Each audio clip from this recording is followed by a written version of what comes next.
You don't raise your status by trying to look important. You do it by acting in ways that make others feel they're in good company. These polite habits don't just earn approval, they build unspoken authority. Today, let's look at the small, everyday courtesies that change how people see you and how they quietly elevate anyone. Because deep down, we all want the same thing: to be respected, without seeming like we're trying too hard. Let's begin. Number 1. The art of actually seeing people when you greet them. Most of us greet on autopilot.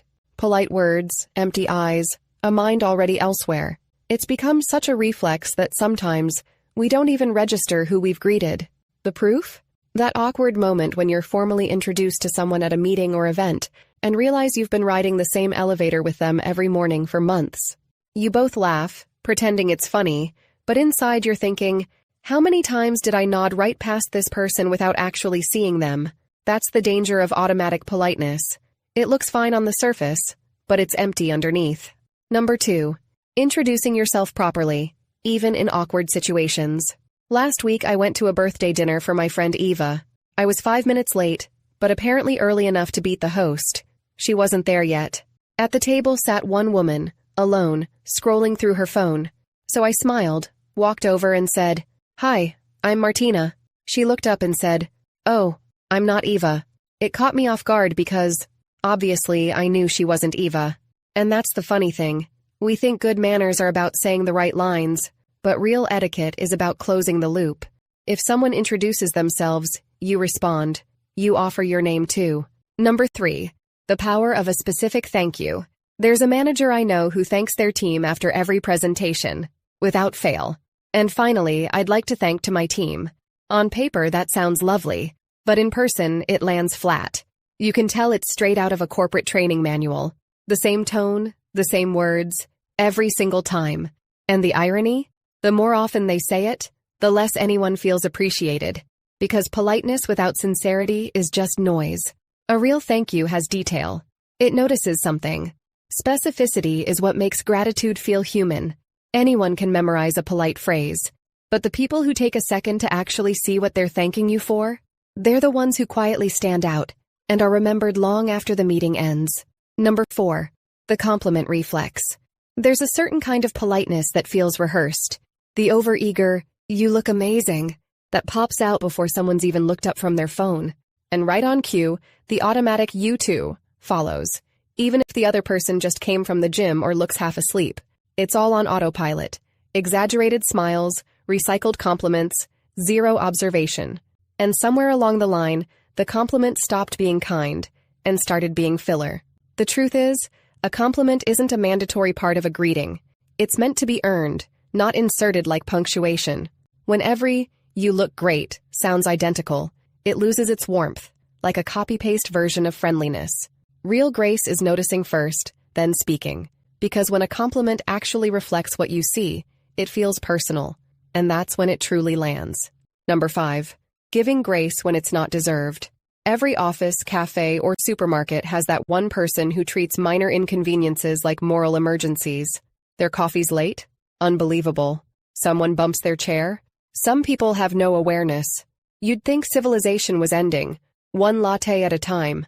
And then there's the opposite type, the unflappable one.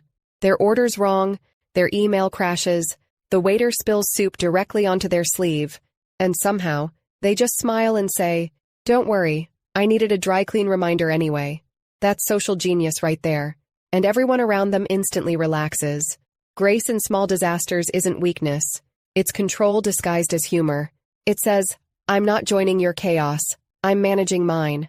And that calm, lightly funny reaction, that's what people remember long after the soup's been cleaned up. And the next one? It's the habit that separates those who seem polite from those who quietly lead any room they walk into. Number 6. The politeness of self-control. Ever sent a text you regretted 5 minutes later? Yeah, me too. Polite people have this built-in filter that whispers, "Wait. Wait before reacting. Wait before posting. Wait before venting." It's not repression. It's refinement. Because nothing lowers status faster than emotional spillage. If something annoys me, I write it down in notes or the script. Then I come back an hour later.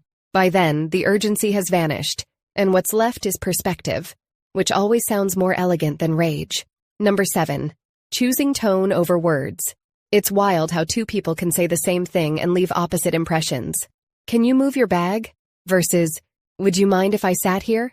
The meaning's identical, but one sounds like a command, the other like consideration. Some people have no idea what they actually sound like until they hear a recording, and suddenly realize their confident tone could double as a fire alarm. Not rude, just rushed. Like every sentence is sprinting to the finish line. It's the sound of modern life. Politeness on fast forward.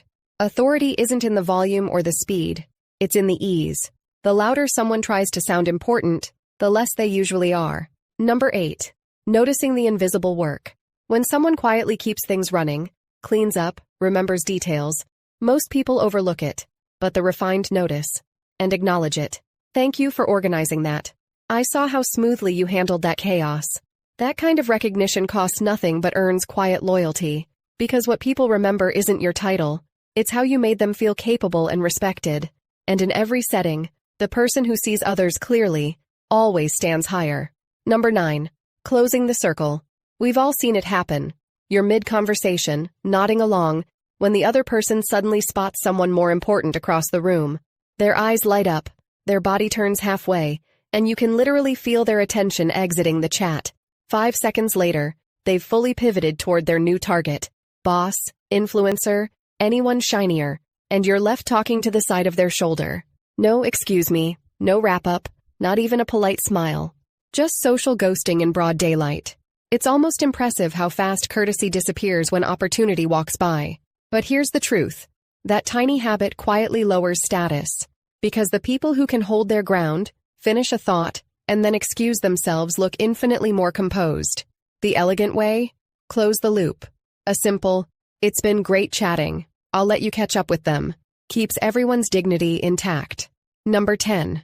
The habit of assuming good intent. This one changes everything. The driver who cuts you off might just be distracted. The cashier who forgets your change might be exhausted. The friend who cancels last minute might be overwhelmed. When you assume the best, or at least pause before assuming the worst, your whole energy shifts. People sense it. They feel safe around you.